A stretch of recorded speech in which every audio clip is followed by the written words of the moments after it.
What is the best beginner blacksmith project to up my skills? This is a question I hear from people who will ask me about how I got started into blacksmithing, or if somebody's asking me about how to get into blacksmithing. This is a question that I hear a lot. And for that question, the answer is pretty simple.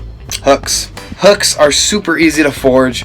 They teach you a lot of important skills like flattening, bending, and even small decorative work. They can also teach you a lot of good drifting skills, which comes in handy so much when you're a blacksmith. And in general, they're easy to produce and easy to sell. So today I will be making a video showing you guys how I make hooks, how you guys can make hooks with low-cost materials and a low-cost budget shop. Now that being said, why am I, a person with 3 years of blacksmithing, still making some hooks today? Well, for one, like I said, they're easy to produce and they are very good for just building general skills. Practice makes perfect. 2, also like I said, they're easy to sell and I need to build up some stock for a shop that I'll be launching soon. And 3, all of my previous stock hooks have a circular hole in it, which isn't going to quite work anymore for me because I'm going to be using these farrier's nails to now fasten my hooks onto boards and the other decorative work I do with these hooks. So I've got my custom drift, but any all circular drift will work for this project. I got my hammer and I got the forge ready to fire up. I've got my material, which is going to be 1/4 inch rebar. You can find this stuff super cheap at general hardware stores such as Home Depot, or even free if you know where the right construction sites are and if you ask nicely. And we've also got the blue Gatorade, so we are ready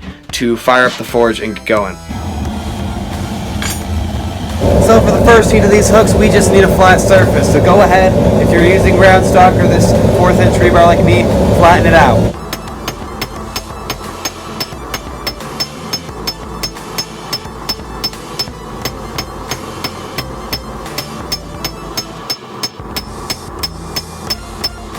For the second heat, we're going to taper this end.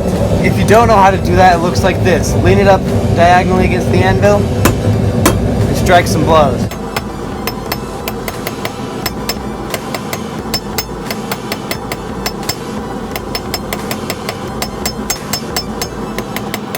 The goal is to get it to be like this little triangular shape where it almost points down at the end.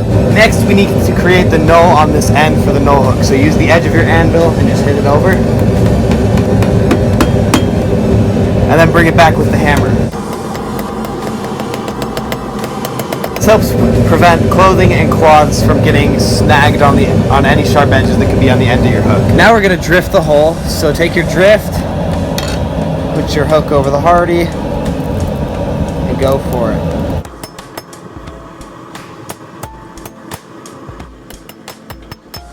It's a good idea to do this before you curve the end so then you can straighten out any warps that you may get from drifting.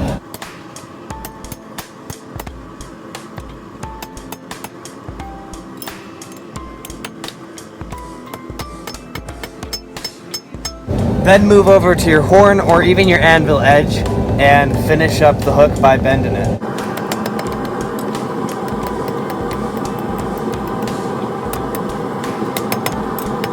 Now you just gotta cut this thing off from the parent material and you're done. And just like that, we have this thing all forged out. Nail goes in, into a board, into whatever your customer wants. Like you guys just saw, these things can be done in a matter of a few heats. And like I said at the beginning of the video, they help you learn how to bend, how to flatten, how to just work with the hammer in general, which makes these small projects, after you've done them a few hundred times, way insanely useful. And with that, let's keep it short and sweet.